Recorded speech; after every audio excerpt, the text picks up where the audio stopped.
next one example.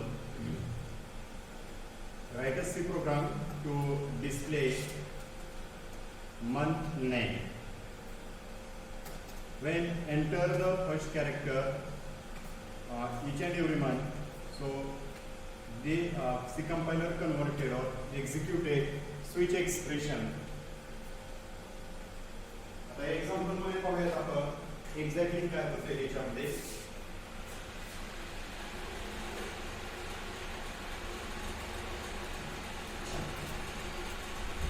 C हा programme जो दिलेला आहे त्या प्रोग्राम मध्ये आपण एंटर काय करणार आहे,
this is the another example of C programming and its name is write a program to display month name. Example मध्ये काय करायचं आहे आपल्याला, प्रत्येक महिन्याच्या पहिल्या कॅरेक्टरला जर तुम्ही प्रेस केलं तर तुम्हाला त्या महिन्याचं नेम इंग्लिश मध्ये डिस्प्ले झालं पाहिजे किंवा तेवढंच एक्झिक्यूट झाला पाहिजे आणि बाकीच्या स्टेपने स्किप झाल्या पाहिजेत. Suppose in our 1 month calendar there is a 12 month and we have pressed firstly J. When using the J capital, that time they are display January. When enter the F, that means they are generated February. When enter the M, they are display March. When enter the A, April. Once again, May and March, there are 2 M. So firstly March साठी आपण M capital घेऊया आणि मे साठी small m घेऊया. आता याच्यामध्ये जे वरनं 3 महिन्यांची नावं सुरू होत होते, जसं जानेवारी असेल, जून असेल आणि जुलै असेल. मग जानेवारीसाठी जर जे कॅपिटल घेतलं तर जूनसाठी स्मॉल जे घेऊया आणि जुलैसाठी यू घेऊयात आपण की ज्याच्यामध्ये जे यू येते, कारण आपल्याकडे एका वेळेस फक्त एकच कॅरेक्टर ॲक्सेप्ट करतो, इथं एकापेक्षा जास्त कॅरेक्टर आपण घेऊ शकत नाही.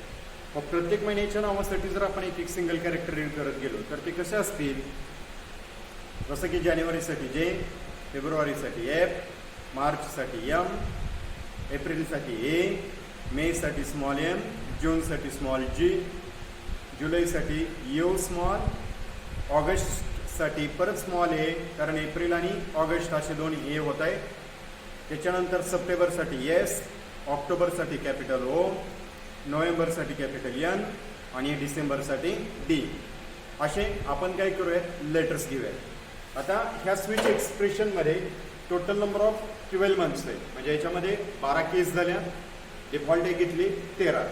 असे 13 एक्सप्रेशन्स आपण या स्विच एक्सप्रेशनमध्ये पाहणार आहे. दिलेल्या एक्सप्रेशनमध्ये किंवा दिलेल्या एक्झाम्पलमध्ये एकच व्हेरिएबल डिक्लेअर केलं, नेम दिला कॅरेक्टर CH. ओके, इथं दिला हा व्हेरिएबल CH नावाने आपण डिक्लेअर केला. क्लिअर स्ट्रिंग फंक्शन घेतला आणि याच्यामध्ये दिला print enter the month name.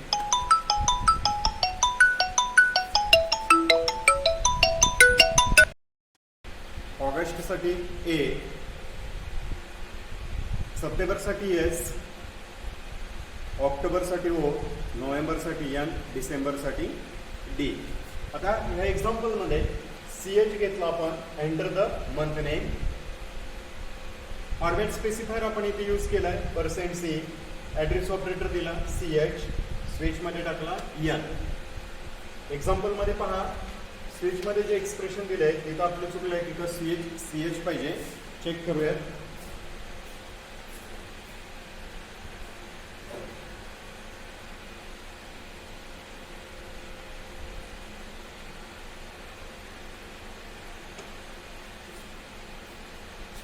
printf enter the month name, scan %c address ch, switch ch, केस टाकली. सपोज आपण इथे एंटर द मंथ नेम घेणार आहे आणि इथं सी एच दिला तर सी एच काय करतोय, इथं स्विच एक्सप्रेशनमध्ये सी एच टाकला तर सी एच वरनं कम्पेअर केली जाणार की जे कॅरेक्टर आपण एंटर करणार आहे ते स्विच एक्सप्रेशनमध्ये आपण एक्सप्रेशन म्हणून दिला आणि त्या एक्सप्रेशनमधनं एच्या आणि एव्हरी केसला तो चेक करत आहे. सपोज पहिल्यांदा आपण जे जर दिला तर इथं जे हा कॅपिटल मिळतोय म्हणजे जानेवारी असेल. सपोज तुम्ही जर स्मॉल लेटर किंवा कॅपिटल लेटर घेतला एफ तर एफ काय आहे तर इथं फेब्रुवारी आहे म्हणजे इथं काय याला फेब्रुवारी. ब्रेक जर एम असेल मार्च असेल. अशा डिफरंट टाईपच्या केसेस आपण याच्यामध्ये एंटर करूयात आणि एंटर केलेल्या केसेसवरनं आपला जो कोड आहे तो कोड आपण इथं डिस्प्ले करूया. एक्झिक्यूट करून पाहूयात आपण कोड. त्याच्या अगोदर सगळे केसेस आपण चेक करूया त्याच्यामध्ये काय होत आहे. हा इथं झाला मार्च. देन त्याच्यानंतर नेक्स्ट वन केस दिला. केसमध्ये काय आहे, केस ए मध्ये प्रिंटेफ मध्ये दिला /n April. We'll also call it break. Then now next one M. It is a May. Then next one J. It is a June. Next one U. It is a July. Next one A. It is August. Yes. S. It is a September. SO. It is a October. And then now another two one is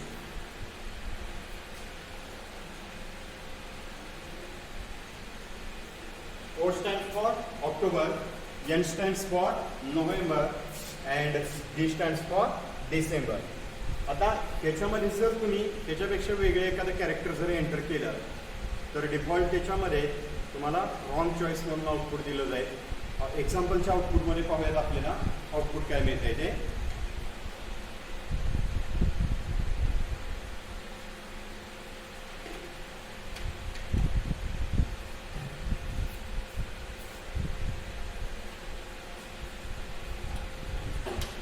First, go to compile. There is no error and warning. Then go to run. Okay. Enter the month name. Suppose J. It is January. Like January. Then go to next one. Go to small j. It is a June. U for July. Suppose if you enter F, then February. Then M, March. Then A, April. Then A, August. Then yes, September. Then O, October. Then N, November. And then last one D, it is a December. If we press suppose W, that means out of range. ज्यावेळेस आपण अशा पद्धतीने code execute करतोय त्यावेळेस आपल्याला असे different टाईपचे code example आपल्याला पाहायला मिळते.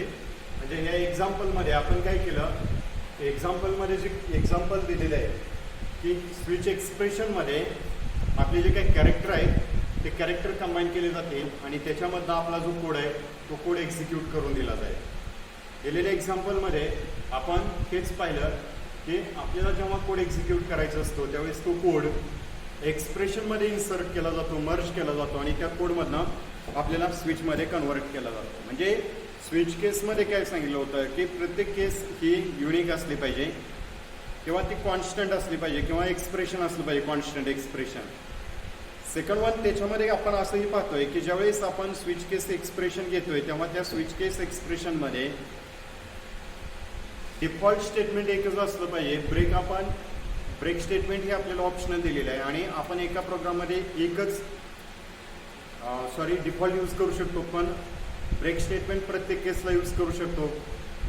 कंपल्सरी नाही, तुम्ही त्याला ब्रेक वापरलाच पाहिजे, तर ते टोटली ऑप्शनल आहे.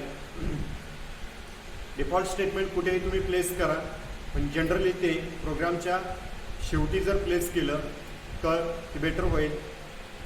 ज्यावेळेस स्विच एक्सप्रेशन यूज करतोय त्यावेळेस स्विच एक्सप्रेशनमध्ये आणि एल्सिफ लॅडरमध्ये जर पाहिलं तर एल्सिफ लॅडरमध्ये इच अँड एव्हरी कंडिशन त्याला चेक करायला लागते. सपोज पहिली कंडिशन चेक केली आणि ती कंडिशन जर ती फॉल्स असेल तर दुसरी चेक करायला लागते, दुसरी फॉल्स असेल तर तिसरी, असे नंबर ऑफ स्टेटमेंट ह्याच्यामध्ये एक्झिक्यूट करायला लागतात. पण त्याच्यामध्ये जर तुम्ही एक्सप्रेशन एक्झिक्यूट करत असाल तर ह्याच्यातले जे एक्सप्रेशन आहे ते फक्त कम्पेअर केले जातात. जर करेक्ट असेल तर ते एक्झिक्यूट केले जातात, जर ते रॉंग असेल तर त्यातनं ते बाहेर पडले जातात. म्हणजे स्विच एक्सप्रेशन्स हा अशा पद्धतीने यूज करून आपला जो कोड आहे तो कोड एक्झिक्यूट करून दिला जातो. ज्यावेळेस स्विच एक्सप्रेशन यूज करतोय तेव्हा इफ स्टेटमेंटपेक्षा स्विच एक्सप्रेशन फास्ट एक्झिक्यूट करून दिले जातात आणि त्याच्यामध्ये more than 0 to 256 cases execute केले जातात. डिफॉल्ट स्टेटमेंट ब्लॉक पण दिलेला आहे, म्हणजे काहीच नाही मिळालं तर डिफॉल्ट स्टेटमेंट ब्लॉक एक्झिक्यूट करून दिला जातो. अशा पद्धतीने स्विच एक्सप्रेशनचा यूज करून युजरचा जो डेटा आहे तो ॲज अ कम्पेरेटिव्हली एल्सिफ लॅडरपेक्षा फास्ट एक्झिक्यूट करून दिले जाणार आहे. आता याच्यामध्येही काही लिमिटेशन्स आहेत. सपोज युजरला जर एकच statement number of time repeat करून एक्झिक्यूट करून पाहिजे असेल तर स्विच स्टेटमेंट आपल्याला एक्झिक्यूट करून देत नाही. तर त्याच्यासाठी नेक्स्ट वन स्टेटमेंट दिलेले आहेत आणि ते स्टेटमेंट आपण नेक्स्ट पार्टमध्ये that is called as go to statement आणि ब्रेक अँड कंटिन्यू स्टेटमेंटमध्ये थांबूयात आपण.